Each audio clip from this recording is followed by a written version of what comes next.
Okay, hello everyone. Thank you for joining us today. Good morning, good afternoon, depending on where you are in the world today. Thank you so much for joining us in the last preparatory webinar ahead of the Sector Ministers Meeting. The title of our webinar today is From Solutions to Actions, and we hope that you are all in action mode and ready for this webinar today. If we can go for the next slide, please. First of all, some quick housekeeping guidance and rules. There is interpretation being offered from English to French and from French to English.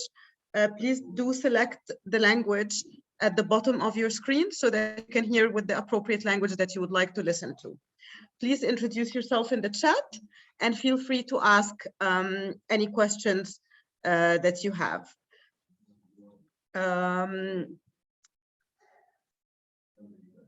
If you are not speaking, please make sure that your microphones are being muted. Thank you, Larissa. So our agenda for today is a little bit full, and we hope that you will all find this very useful for you.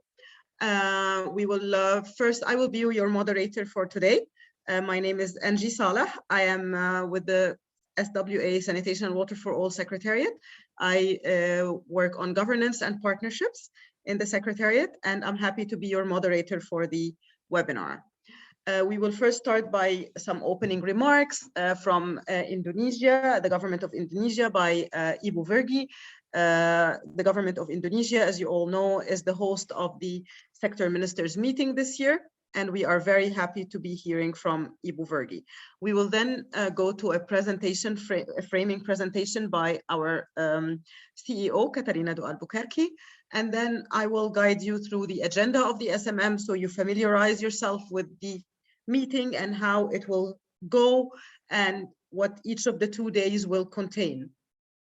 Then we will have a panel discussion, and we have our esteemed panelists with us here who will share with us some of their country preparatory experiences, as well as what they are doing in terms of commitments to take those experiences and solutions into real action on the ground, which is the focus of our webinar today.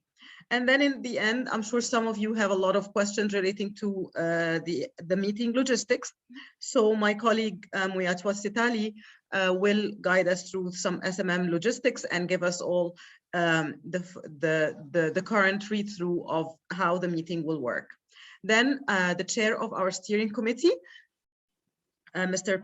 Patrick Moriarty, will give the closing remarks for the meeting. If we can move to the next slide, please. Do we have Ibu Vergi with us?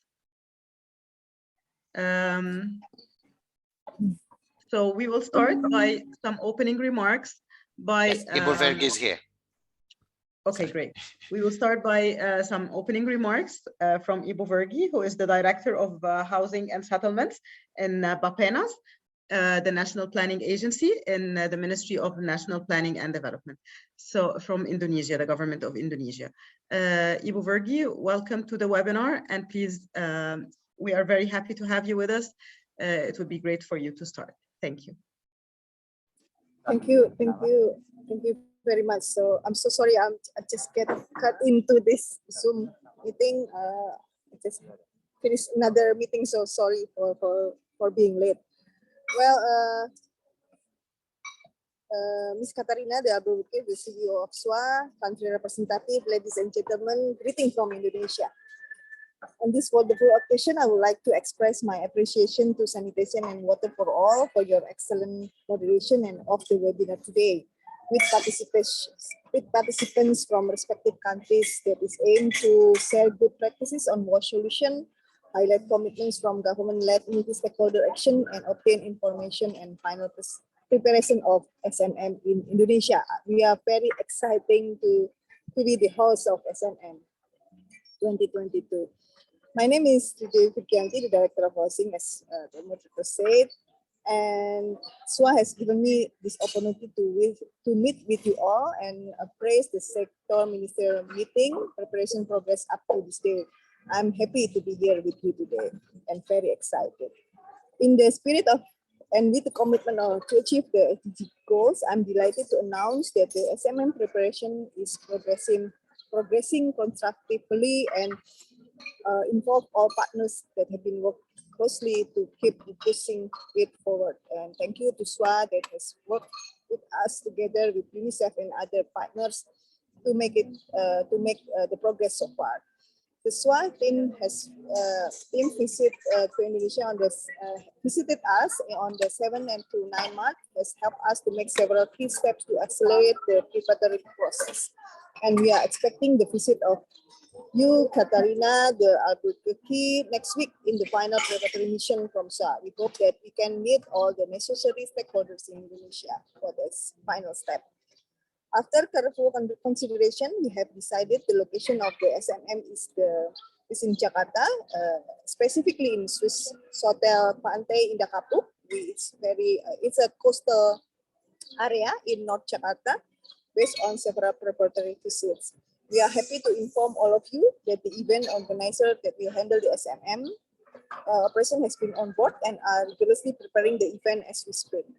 In early March, 358 SMM VIP invitation that were signed together by our minister, CEO of SWA, and Executive Director of UNICEF have been sent out. And I'm pleased to announce that as of now, more than 65 ministers, I think it's almost 70, if I'm not mistaken, yes, Italy, have confirmed their attendance in SMM. Optimistically, we are expecting 80 to 100 ministers to confirm in the following weeks, and we hope that nothing hinder them to really come to Indonesia. So to prepare for the participants' arrival, we have worked closely with the airport authority, the Ministry of Foreign Affairs, and Ministry of Law to settle issues related to visa issuance and the immigration process. We are now setting up event arrangement that will include the participant arrival process and the health protocols that will be applied during the event.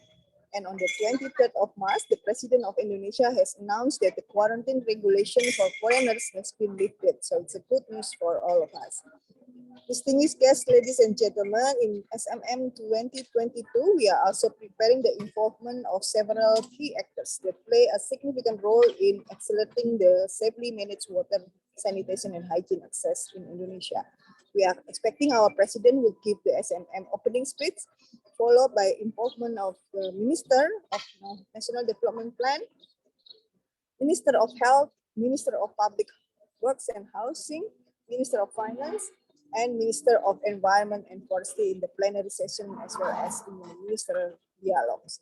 On the technical level, other ministries have given us their enormous support to develop the guidance document and arrangement to conduct the international events. From what we experienced discussing with other line ministries and national stakeholders, we found that the enthusiasm for the SMM far exceed our expectations. So many our stakeholders, national stakeholders, especially very excited as well to see the SMM going to be successful. Line ministry and stakeholders are all ready to contribute in ensuring the success of SMM. Ministers that are involved in the SMM are still waiting for the confirmation for their attendance for the plenary and ministerial dialogues. Their attendance are crucial, and we hope because of our constant coordination in preparing SMM, we could secure all the minister attendance. We are very optimistic about this. With that being said, the Indonesian government would like to again thank SWA for the opportunity and their assistance in preparing the SMM. With all the hard work we have put in this event, we believe that the SMM 2022 will be a success in building a better future for water sector locally as well as globally. I wish you all the very best in this webinar, and hopefully we will warmly welcome all of you to our wonderful Indonesia next month. Thank you very much. Thank you very much, Ibu Vergi. We really appreciate your intervention, and we really appreciate your sense of partnership. And may I say that you personally have been one of the key figures in helping the partnership advance with all the SMM preparations that you have run us through. We are very grateful for the partnership with the government of Indonesia and for your support personally.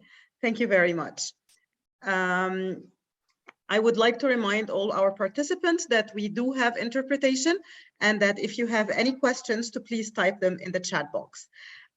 We will now move to some framing remarks from our CEO, Ms. Catarina do Albuquerque, who regretfully could not join us today in person because she is on her way to Japan for the Asia Pacific Water Summit, and followed by a trip to Indonesia to prepare for the Sector Ministers Meeting. If we can play the video message from Catarina, that would be great. Thank you.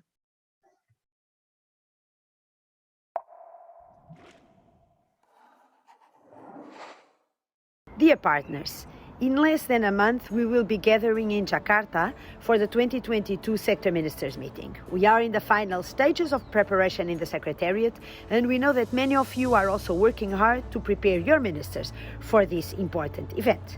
So far, we already have over 70 ministers confirmed from over 40 countries. Half of these are directly responsible for water, sanitation and hygiene, and the other half include ministers of the environment, health and the economy. We have been working in partnership with the government of Indonesia since 2019 to organize this meeting, and in that time our world has changed dramatically. We continue to navigate the uncertainty that has been imposed upon us by the COVID pandemic, while at the same time we are witnessing the dramatic effects of climate change across the world.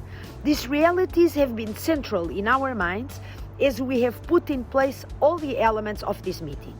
We asked ourselves, and we talk with many of you, what is keeping decision makers awake at night? Where are the trigger points which can catalyze greater progress towards universal access to water and sanitation? How can we do more to ensure that we reach those furthest behind? And what does effective accountability look like in this context? Building forward better for recovery and resilience, the theme of the meeting is directed towards answering these questions with a focus on the intertwined climate, health and economic crisis and the crucial role that water, sanitation and hygiene must play in building resilient communities and achieving sustainable development. Water and sanitation are at the heart of preventive action to reduce the impact of health threats, as well as central to building resilient communities that are equipped to adapt to climate change. We also know that investing in water and sanitation reaps economic gains, which are critical to overall development.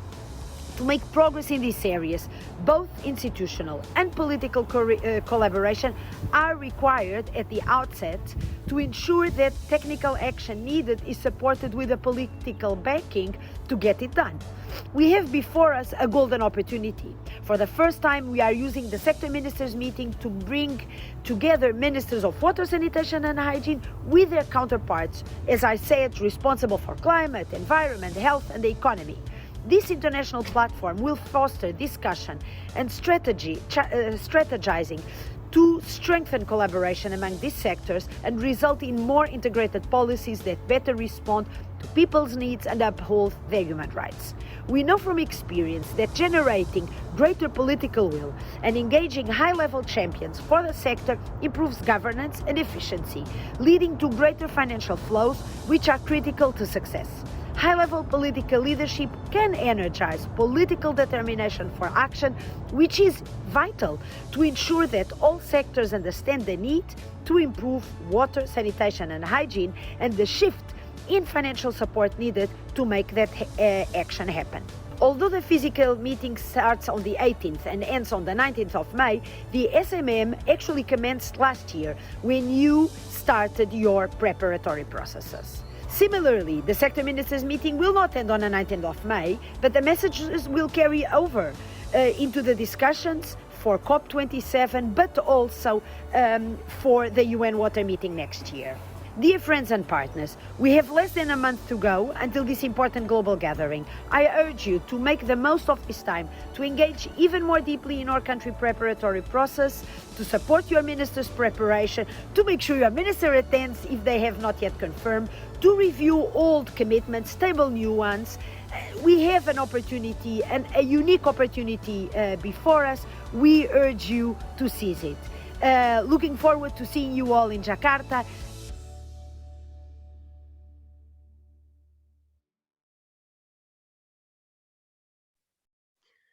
Well, thank you to Katerina for this very enthusiastic message, and that really frames why we are here today and what we will be focusing on next. First, before we go into our panel discussion, I would like to take this opportunity to run everyone through the SMM agenda so that before we get into the panel discussion, you have an idea of how the SMM, the meeting itself, will go. If we can go to the next slide, please. So we have 3 types of moments in the SMM agenda. If we can click again, sorry. We have the first moment is plenary sessions. In those plenary sessions, we will introduce the issues being discussed, set the scene for deeper discussions, and pose inspiring top-level questions and interventions from the ministers attending the meeting. The opening plenary, as Ibu Vergi has said in her intervention, will hopefully include the inauguration of the meeting by the President of Indonesia.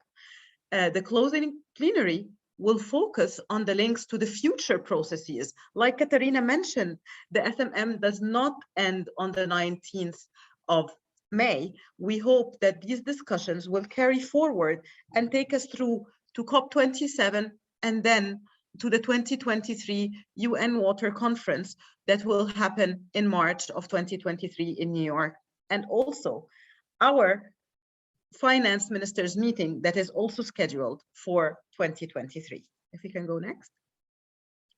The second moment in the SMM agenda is ministerial dialogues. Ministerial dialogues are more in-depth discussions with ministers and other leaders from other constituencies of the SWA partnership coming together in very closed, small gatherings where we will have 7 to 8 parallel groups, which have 10, 15, maybe 20 participants, because we're getting so many confirmations now from ministers to attend the meeting, and where these ministers will take what was said in the plenary sessions and dive more in depth into it and discuss how this is being materialized in their countries. What are the challenges? What are the successes? What are the innovations that they have made in order for to foster more cross-learning between countries and between regions, and to also think together about creative solutions that maybe none of us have actually put into action yet. Every ministerial dialogue will start by highlighting specific issues, specific case studies from 1 or 2 countries that require ministerial attention. Then there will be an in-depth discussion around those issues that will open the door for other ministers to tell us what is happening in their own countries as well. In those ministerial dialogues, we have Chatham House rules. So they are closed discussions that make ministers more comfortable to share and more at ease to speak together as peers. If we can move to the next slide, please.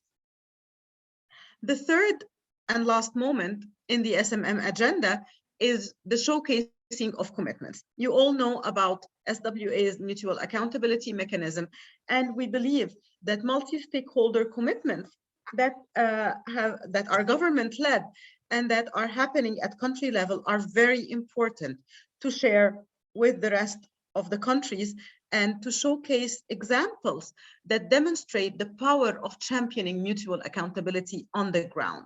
This is very important. It's an integral part of SWA's mechanisms, and it's an integral part of those high-level meetings that happen at global level, because part of the mutual accountability is our accountability in front of each other, not just the multi-stakeholder accountability inside countries, but also the accountability between countries and between partners and other constituencies who are participating in the meeting. Those moments will be celebratory in nature because we want to celebrate your successes and bring it forward to the rest of the world to learn from it and to hopefully take it forward in their own countries. If you can move to the next slide, please. These moments all build on each other. The plenary discussions inspire ministerial dialogues. Topics are carried from one to the other. So you will find that the plenary sessions have the same topics as the ministerial dialogues. The ministerial dialogues go to more depth discussions, tackling successes, challenges, and innovative solutions, like we said. And then the commitments, when we showcase them, bring country examples that demonstrate the power of championing mutual accountability. So they're all interlinked, and they all build upon each other. If we can move again, please. The main topics of the meeting are climate, health, and economic development.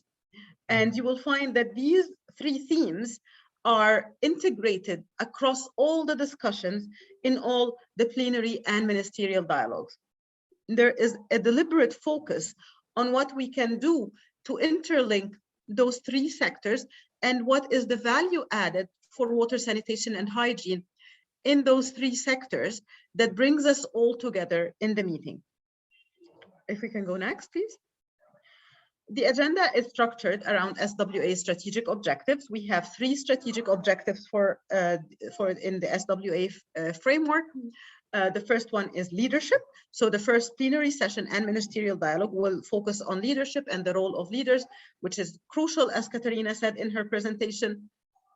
Then the second the second plenary session, which is going to be split upon 2 ministerial dialogues, is on good governance or system strengthening and financing, which are really one of the niche topics for SWA as a partnership and how we focus on them. And the third plenary session will be around, and its ministerial dialogue as well, will be around accountability. And as you all know, accountability is runs in the veins of SWA as a partnership. Our framework is built upon accountability. Our mutual accountability mechanism is key in the work that we do, and we believe that this is that accountability is a key factor in helping us achieve SDG 6. If we can move next. I think that will be it for me now about the agenda. If anyone has any questions, please do put them in the chat. Is there and we can also always address them. I will now move to the panel discussion, and during the plenary discussion, if there were any questions on the agenda, I will make sure to answer them in the chat box. I just don't want to pose for more questions right now because time is tight, and I do want to make sure that you hear from our esteemed panel. So as you can see on the screen, this is our panel, but also in addition to those panelists, we have with us Miss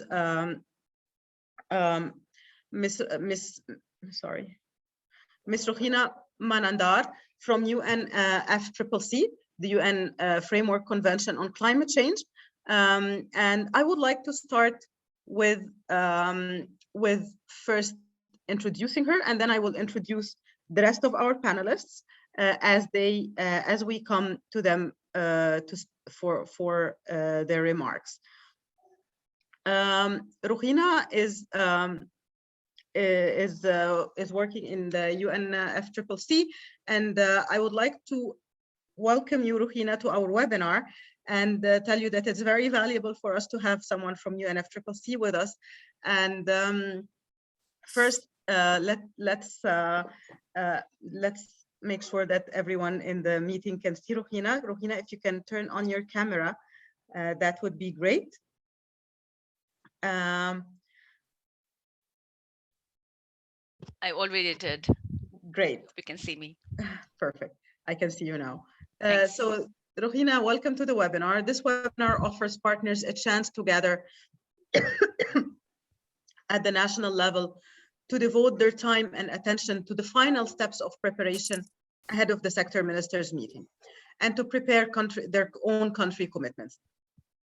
It's very important for us to hear your views from the UNFCCC Secretariat on post-COP26 relevant context for water, sanitation, and hygiene.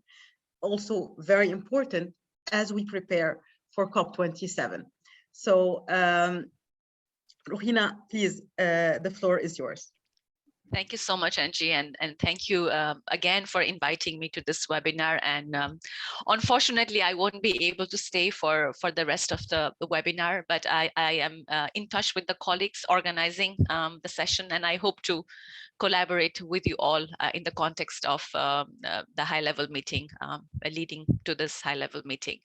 I won't take a lot of time. What I would like to maybe offer to the participants is the central context of where we are coming post, as you mentioned, post Glasgow, especially from the UNFCCC climate change process and the relevance of this in the WASH sector, and how can we collectively play a role in creating a climate resilient future in this regard, and maybe some concluding points if that's okay with us.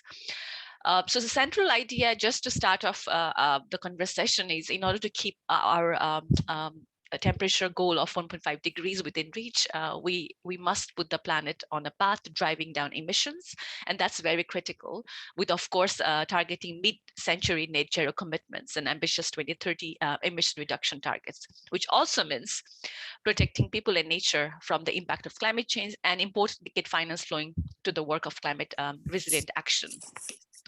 And as you have, maybe many of you have been part of this conversation and negotiation in Glasgow.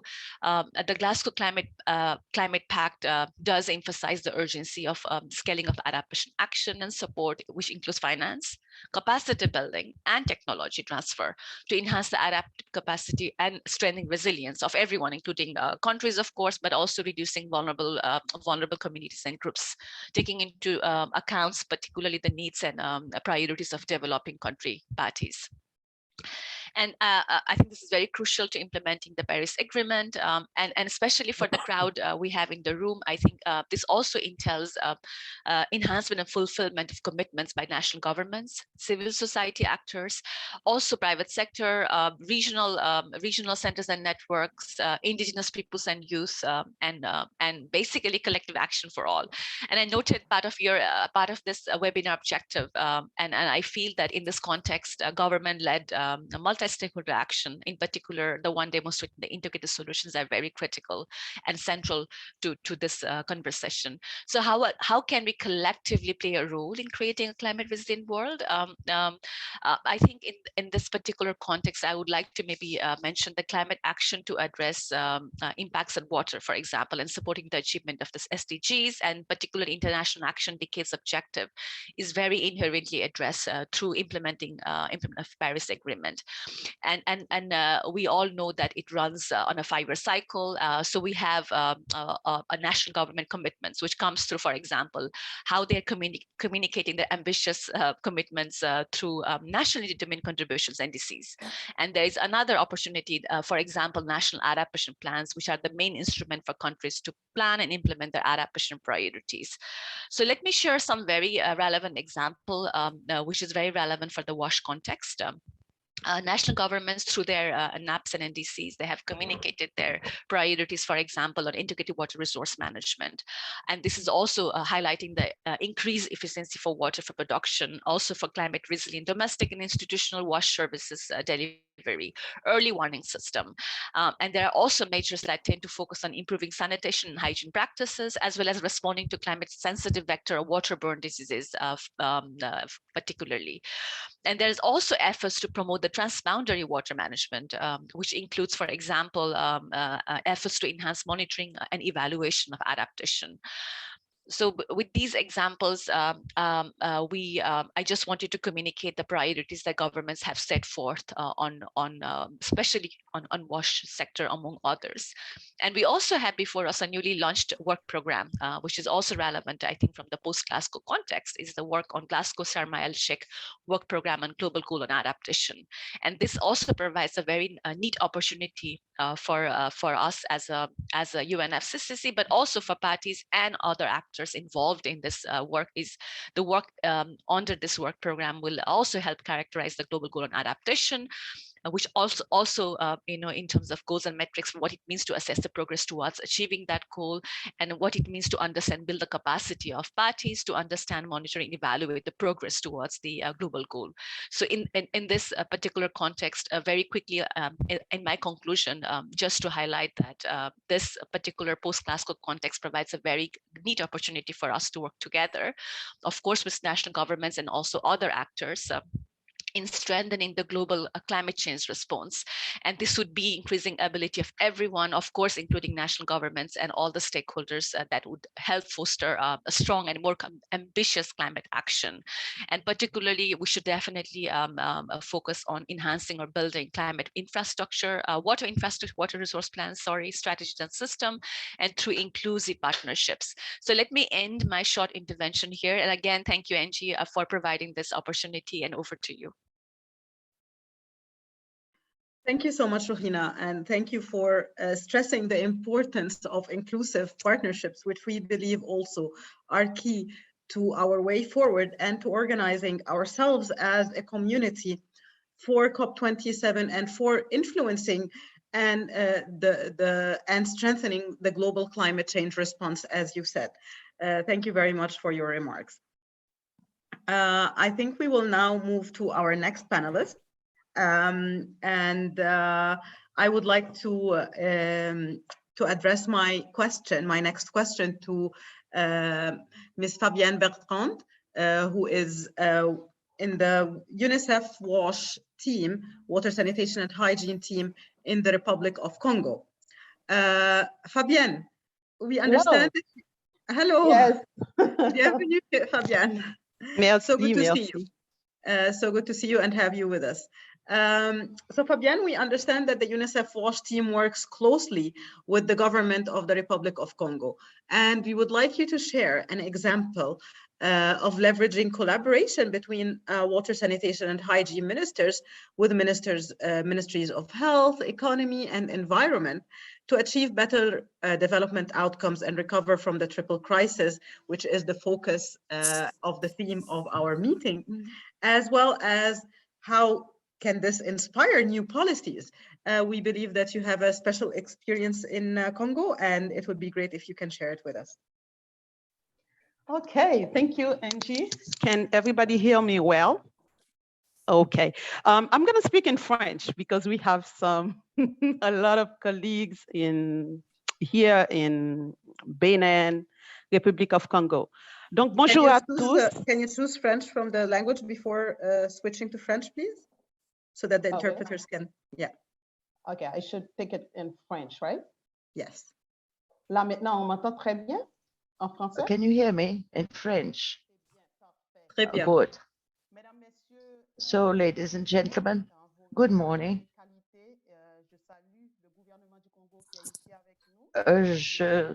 I greet the government of Congo who's here with us. I thank cette opportunity to address you. I will give you a little context about Congo, the Republic of Congo, not the Democratic Republic of Congo.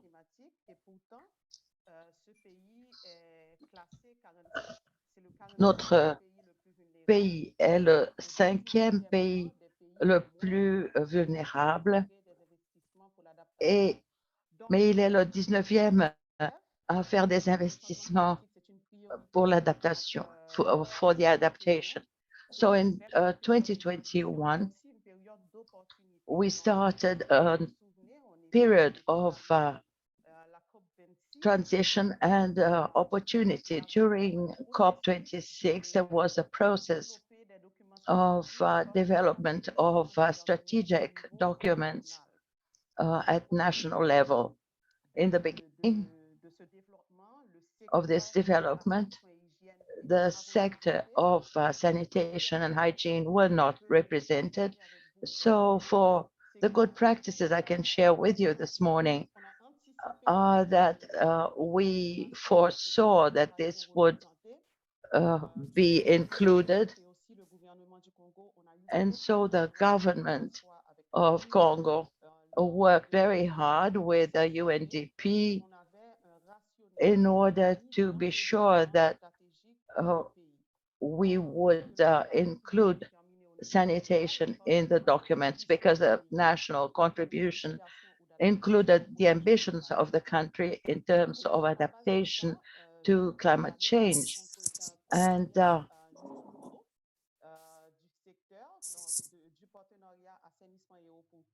so we joined the partnership in 2021. We offered the resources we had at the time.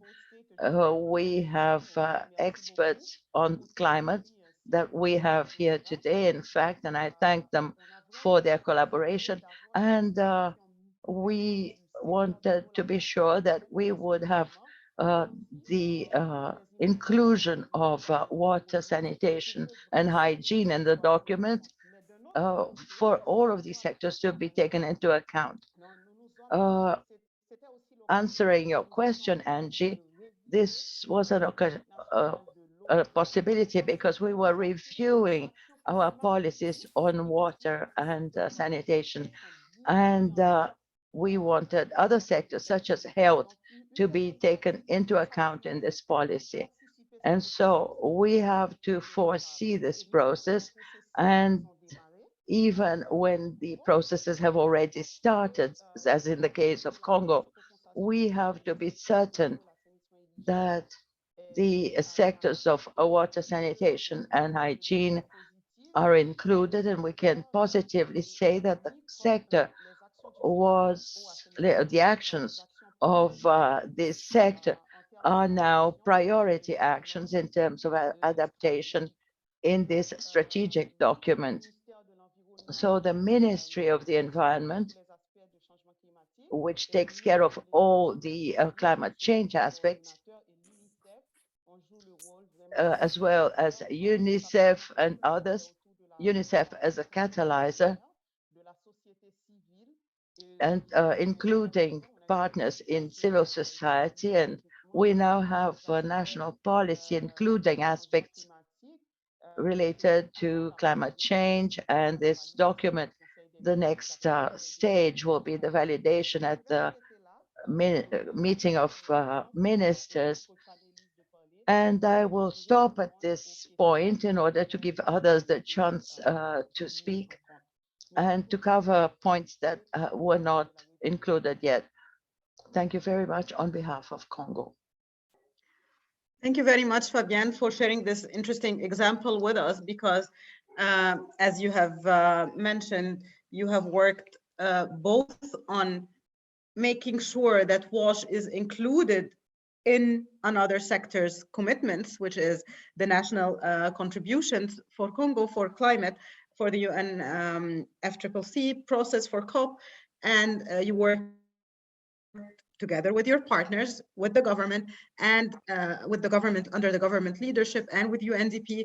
And this is very important for us because we always stress the multi-stakeholder nature of how we can get things accomplished, and also for sharing the example of how the government made sure to integrate other sectors in the WASH, in the new WASH policies as well, and how this leads to good results that will get hopefully validated during the meeting. Thank you so much, Fabienne. We will move to our next panelist.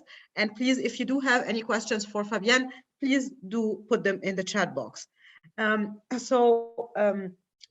next panelist today is Mr. Amit Shukla from India.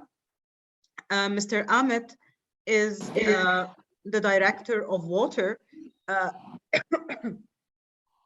as you can see from his title on the slide. Sorry, I'm not sure if they're showing the slide or not, but Thank you so much for joining us, Mr. Amit.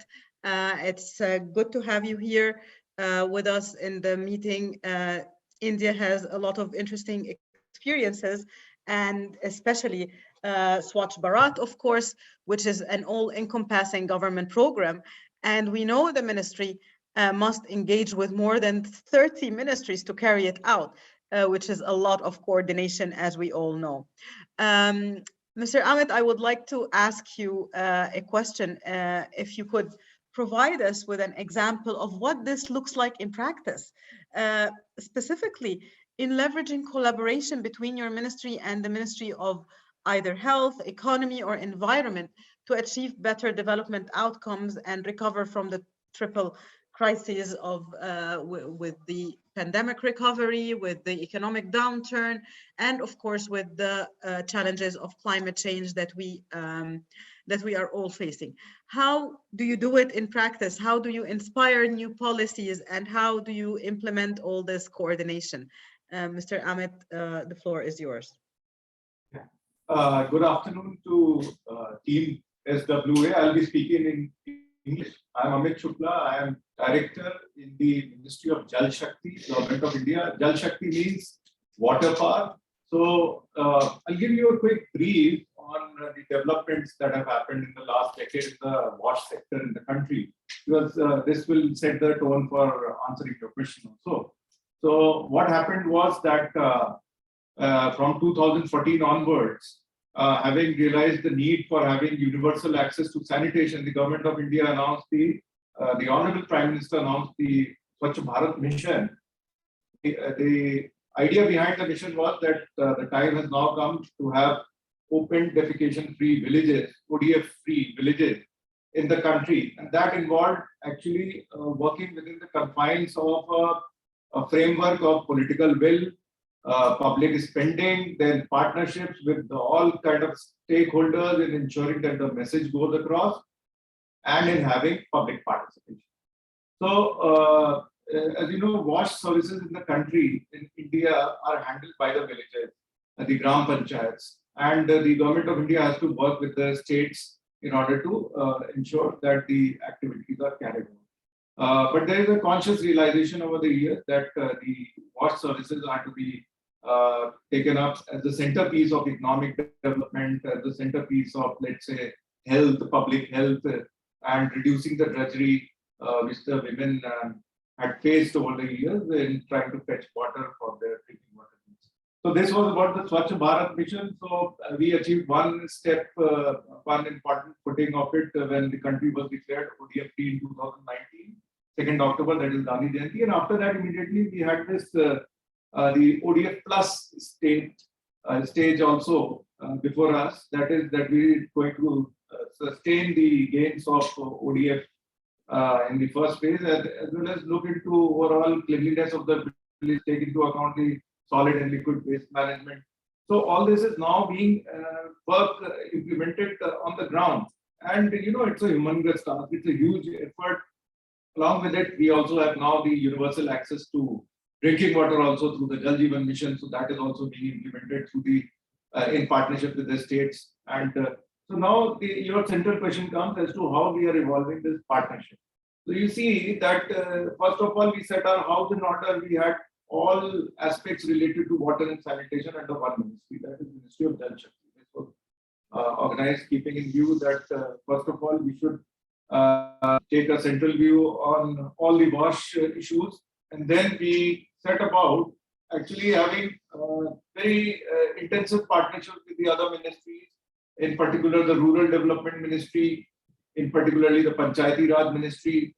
They are handling different aspects of rural development, for example, mobilization of the villages.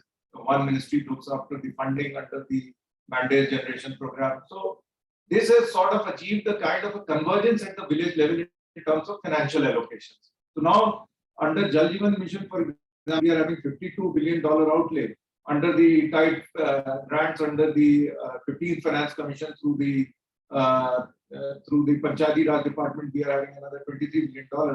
Apart from that, the RD funding. So all of it is getting converged under village action plans. The idea is that let the committee decide as to what is best for them in the wash sector, and you give them adequate amount of financial resources. So all that is happening on the ground, and that is possible through active partnership with a whole range of stakeholders, through, let's say, the central ministries, the state governments, the Panchayati Raj institutions, through the NGOs, through the institutions who are interested in participating under corporate social responsibility, and sector partners. So there are a whole lot of institutions which are partnering under this. Now I come to the issue of climate change also. So as you know, under the climate change actions, the country has prepared a national action plan on climate change, and the submissions, the 8 missions which are under it, all of them in fact inform the water sector in some way or the other. Solar energy, enhanced energy efficiency, sustainable habitat, water, sustaining the Himalayan ecosystem, Green India, sustainable agriculture, and strategic knowledge for climate change. So all of these submissions are informing the water sector, and you could say that these are active adaptation strategies in the water sector. We are also looking into, let's say, what services post-disaster recovery, or whenever, because as you know, the effects of climate change or the effects of disaster are first felt on water, and especially drinking water. So we are trying to actually factor all of it into our active planning. Now, I'll also like to inform you that not only the rural areas, the Swachh Bharat mission and the Jal Jeevan mission is being implemented, but also under the approach that no one is left behind. In the urban areas, we have also launched Amrit, that is Atal Mission for Rejuvenation of Urban Transformation. So we have actually started implementing the water and sanitation services to sort of have to sort of enable the all citizens in the country to have complete access to these services. So under this Amrit, we are having around nearly 500 cities, 500 mega cities where this program is being implemented currently. And out there also you involve various ministries such as Ministry of Health, Ministry of Transport, Ministry of Housing and Urban Affairs. So in fact, urban development ministries, state governments, then the urban local self-government bodies. So there are a whole lot of institutions which are actively being involved in these multi-sectoral wash issues. So that is my response to your question. Great. And yes. Thank you so much, Mr. Amit. That was a very comprehensive response, and I hope that everyone here can benefit from this experience that you have in India with the Ministry of Jal Shakti and the coordination with the rest of the ministries. Thank you so much. One small issue that we are deeply into this preparatory process, and our Honorable Minister's Office has already conveyed his willingness to participate in the SWA meeting. Yes, and we are happy to welcome the minister to the meeting, and we are very much looking forward to that. Thank you so much. So I'm just conscious of time, so I will immediately move us to our next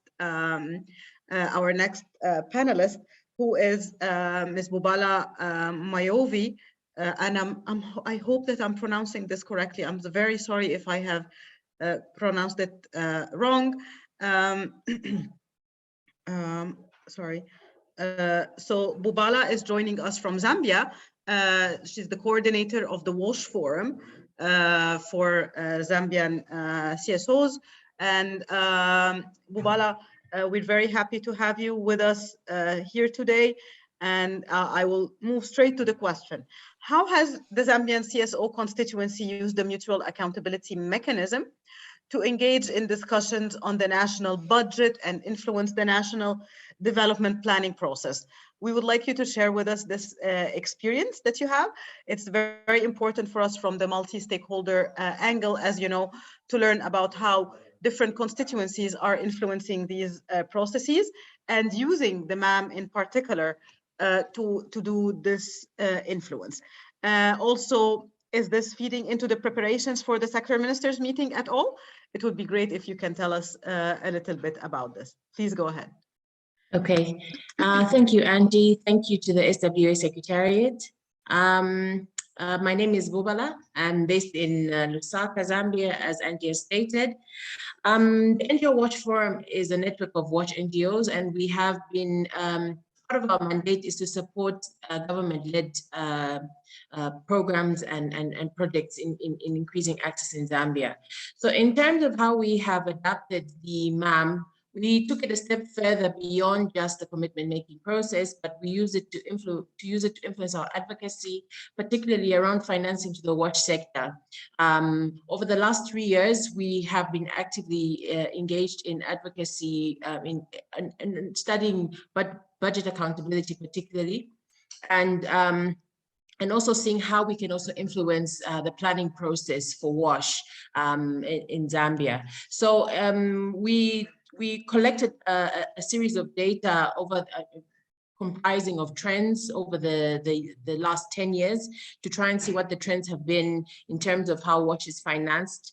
Also, we used it, and what we did is we targeted national processes. So when the Ministry of Finance called for submissions, we participated actively in those submissions. And also we took it a step further by engaging our ministry and planning together with them in terms of what the priorities would be for the particular year. Like for the budget for 2022, we sat together with them to decide what would be the best priorities for the year, and in driving their agenda forward, we were kind of their advocate in the background, you know. So we were able to engage not only with the Ministry of Finance, but also we engaged with parliamentarians, also who also debate the budget once it's been released into the public domain. Also, Zambia, every 5 years, we have a development agenda that we set. We have what we call a national development plan, and the 7th national development plan had just been concluded, and we're now going into the 8th national development plan, all of these which are geared towards the Vision 2030, which are geared towards also the SDGs. So we also sat with our ministry to discuss what the priorities were, and we were able to bring to their attention the fact that rural WASH was lagging behind. The trends had shown that urban WASH was being financed largely per capita in comparison to rural WASH.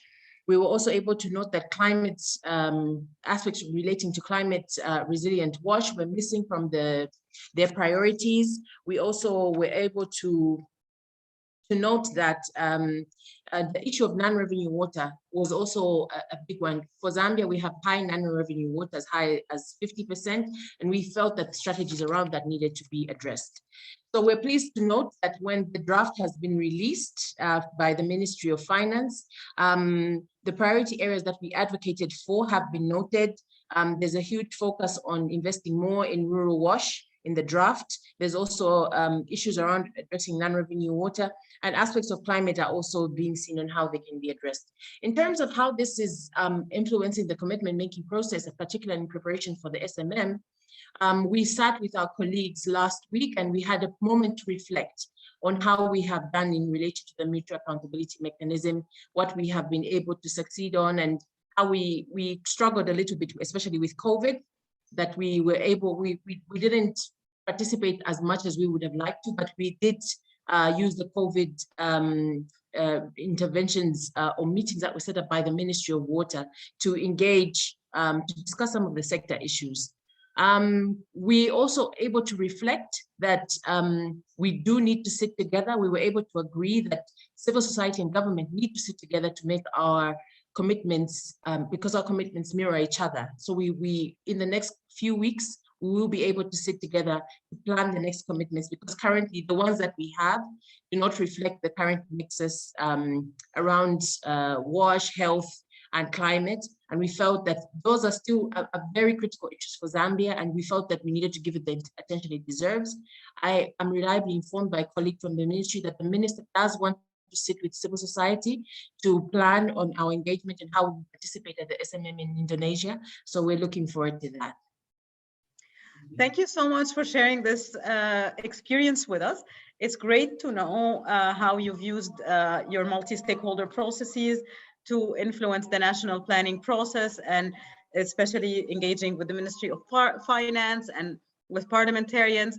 We have, I will do a little bit of self-promotion for the partnership, because we do have a newly issued handbook for engaging with parliamentarians, and it would be great if we can paste the link to it in the chat.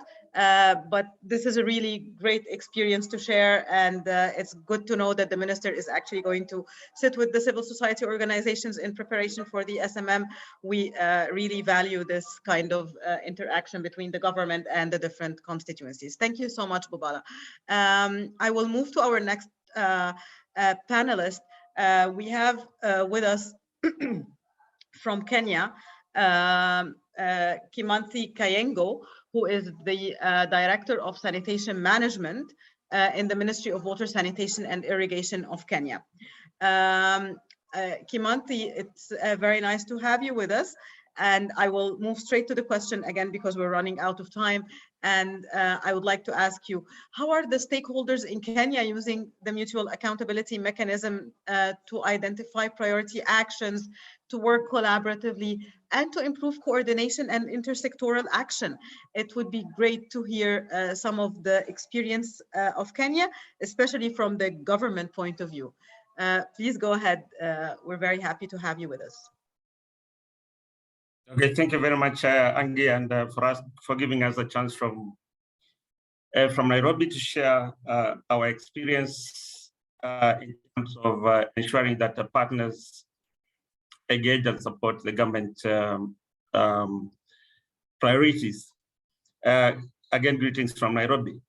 What we have done and what we have been able to achieve is that the partners in the 5 constituencies basically support the government priorities. The government sets the priorities based on the economic blueprint, based on the medium-term plans that identifies in each of the sectors, whether it's health, climate change, water, sanitation. They're able to articulate and give their priorities, three-year plans in terms of priorities. And this is for both software and investments.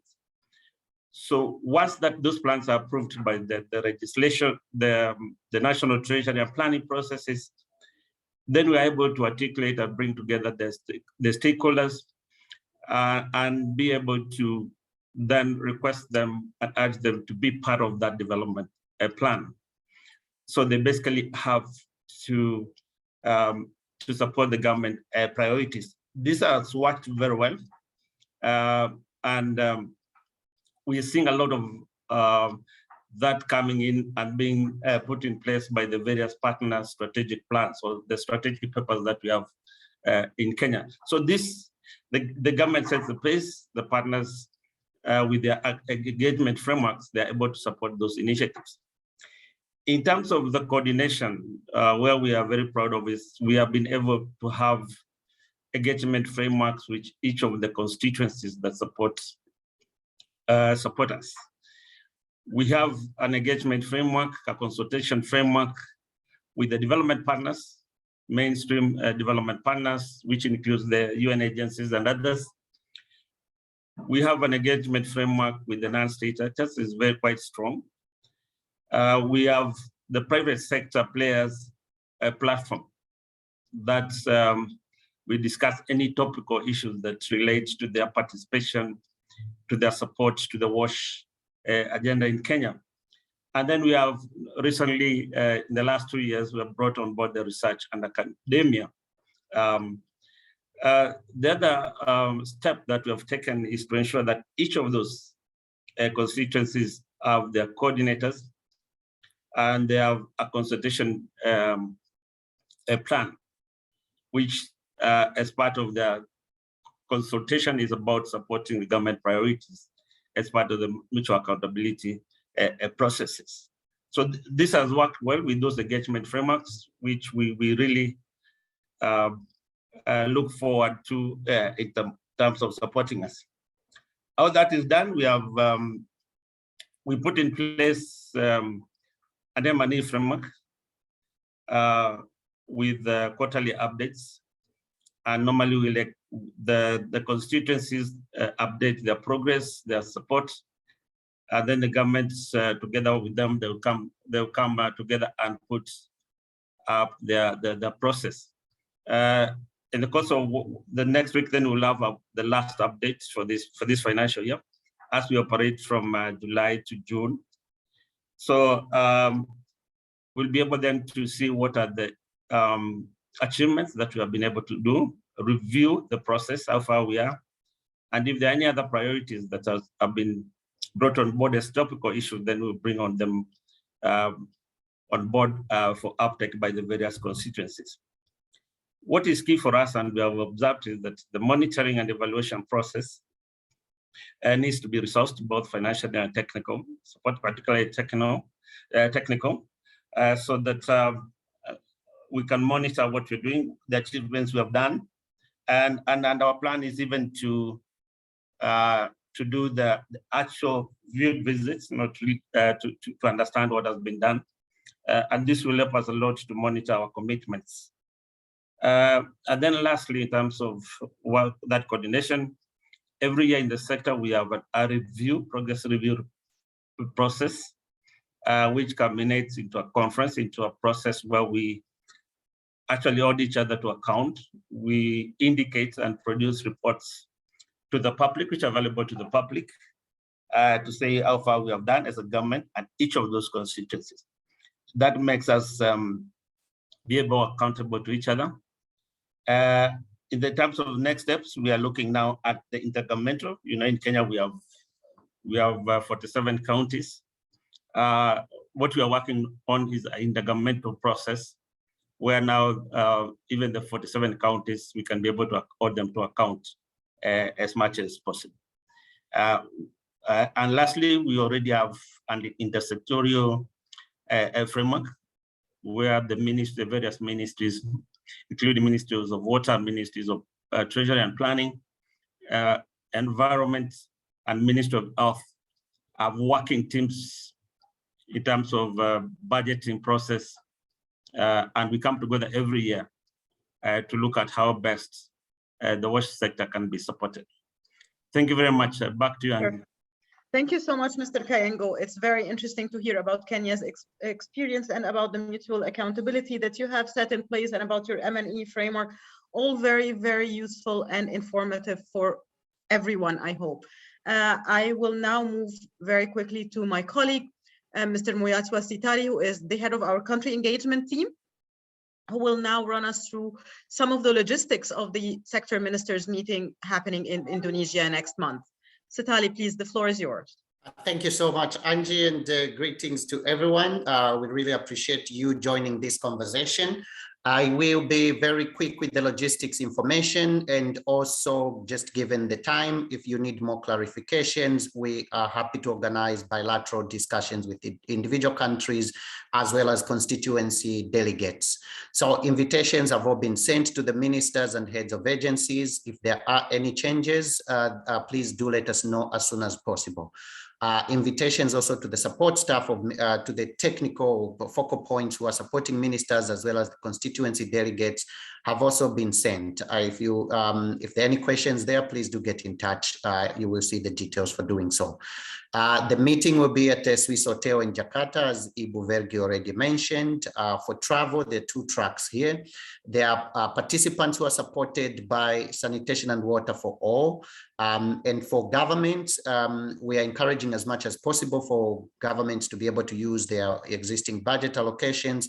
But where support is needed from the Sanitation and Water for All, we are able to sponsor up to 2 ministers. And each of these ministers can also receive sponsorship for 1 person who is preferably the focal point or a senior staff member to support the minister's participation. For those that are receiving sponsorship from SWA, whether they are government or not government participants, you are all being requested to complete a form. This form has got information that's critical for us to determine which visa process you will need to go through. It also helps us to know, or rather to make the booking for your air ticket, and also the subsequent processes related to the visa require you to complete this form. Please do complete this form by April 26. next week. If we receive a form after this date, we cannot guarantee that travel will be facilitated by our team, because the process takes longer, and also our colleagues in Indonesia will be having a holiday as we get to the end of this month. So there's a lot that is really dependent on you sending us this information ASAP. Please do send us the form by April 26. For non-sponsored participants, you're sponsoring yourselves or your organization is paying for your travel, please make the booking for your flight as soon as possible, as this is crucial. We're not sure which way flight tickets will go, given the conflict, as you may know, in Ukraine that has got an impact on fuel prices. So please do make the bookings for your flights as soon as possible, and also do send us information that will help for us to determine your visa. This information, you will also receive an email that requests you to complete a short form. We just need to know what type of passport you're using, what nationality you're using when you're going to do this travel, and that will help us to advise you appropriately on the next visa stages. More information will be given in the logistics form about visas, so I will skim through this very quickly. But what is important is that there are two tracks. There are those with diplomatic passports or service passports. If you have an Indonesian embassy in your country and you have a diplomatic passport, please do go ahead and start requesting for visas from your embassy in country. You will receive from the ministry, you will receive support from the Ministry of Foreign Affairs in Indonesia about that process, but do get your papers ready to submit your application in country. Now, if you do not have an Indonesian embassy in your country and you have a diplomatic passport, you can receive a visa on arrival when you get to Indonesia, and there's a process for that which you will receive in the logistics note. If you have a national passport, we're also working through, we're having discussions with Indonesia relating to an e-visa. This will receive support from our colleagues in Indonesia. And for this process, the paperwork needs to be submitted soon because they need to submit this to the authorizing authority. So for those holding national passports, you will receive information also about the paperwork that needs to be submitted relating to the e-visa. And then for health requirements, just so we are all safe and have this meeting done with all the risks taken into consideration, all participants will need to be fully vaccinated, and that means at least 2 vaccines. You need to have the appropriate health insurance, and this will also come in the logistics note with additional information. You may be required to take a PCR test on arrival. That will depend on your PCR test before you get there. And then also there may be tests every day for you to gain access to the meeting. As COVID regulations are changing every day, you will have a health protocol that will come with all the latest information once we get close to the meeting. But please do make sure that you are vaccinated, you have the right health insurance. Those 2 things are very critical even for visa processes. And then just for the checklist on the preparatory process, I want to go through the details, just reminding all our colleagues in different countries, what's really important at this point is to select which ministerial dialogue your minister would like to speak in. We would like to have that information very soon. The deadline was this week. On the 18th, we could receive that by the end of this week. It will help us to put the minister in the right room in terms of the ministerial dialogues. Also, do share with us the country overview, which is the document that you will give to your minister, which explains the content of the meeting and your own country situation. We do need this information. If it has to go on our website, we need to provide some input. Please do share that these country overviews also by mid next week in order for us to comment and send and have it ready for the website. Most of you might have already received this checklist, so I want to go through it, but just make sure that you are able to go through the checklist to identify areas, to identify how far your process has gone in the country and where else you could make some changes. Thank you so much. Thank you very much, Setali, for this very informative intervention. If anyone has any specific questions, we are happy, as Setali said, to organize bilateral conversations with country teams specifically on these matters to answer your questions. We will now move to closing remarks from our steering committee chair, Mr. Patrick Moriarty. Patrick, please go ahead. You have the floor. Great, thank you so much, Angie, and hello everyone. Greetings from Singapore, where I've been attending Singapore International Water Week, and it's really interesting, being here with linked to, but a bit different often than ours, so many of the top utilities, and yet how they're talking about exactly the same themes, and particularly about how essential it is for water, sanitation, hygiene to find its place in the adaptation, in the dialogue, and indeed in the mitigation dialogue. And I had the pleasure and the opportunity to talk in a plenary here on behalf and give a message on behalf of SWA. And what was really interesting to see was just how open people were, particularly to our messages of government leadership, system strengthening, and multi-stakeholder partnership. Great to hear the discussions, and thank you so much for, Bapanas, of course, for your ongoing support to this, but also all of our presenters today for filling us in on how you're going about mobilizing, motivating, preparing for our meeting next month. It's hugely exciting. I think I keep getting new numbers from Katerina, but the latest I heard is that we have at least 70 and probably closer to 90 ministers coming. And I think what's even more exciting is that at the moment, only about half of those are classic water, sanitation, and hygiene ministers. So I think we're already achieving one of our critical goals, which is to reach out beyond our sector. And again, I think this is one of the messages that we've been talking about for the last few years, and it's really good to see that being concretized now that we're so close to having the sector ministers meeting. Take an opportunity, as always, to say thank you to the Secretariat for putting together another great webinar, as always, and getting us such an excellent panel.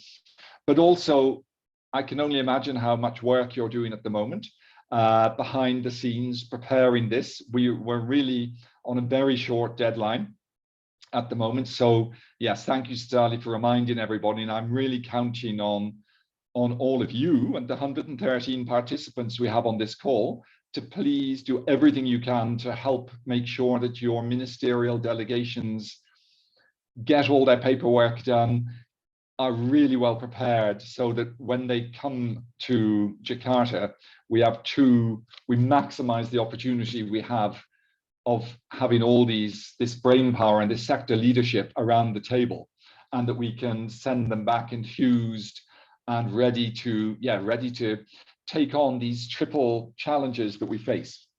So thank you all for being your attendance at the webinar. Thank you for being partners. We are a partnership. It only works when all of our constituencies are engaged and supporting each other. And have a great remainder of your day wherever you are, and look forward to seeing some of you in Jakarta next month. Thanks, and back to you, Satali. Thank you so much, Patrick. And actually, I find no better words to say after what you've said. You've literally summed it all up. And thank you, everyone. I will just very quickly say that we will be sharing the recording of this webinar on the website, as well as the presentations. And we will be sending out the logistics note that everyone is asking for in the chat box very soon via email. Thank you, everyone. Thank you to our speakers and panelists. And thank you very much, Patrick, for the closing remarks. Thank you to everyone who has participated and joined us today. We know that we have kept you over time, but we hope that it has been useful to everyone.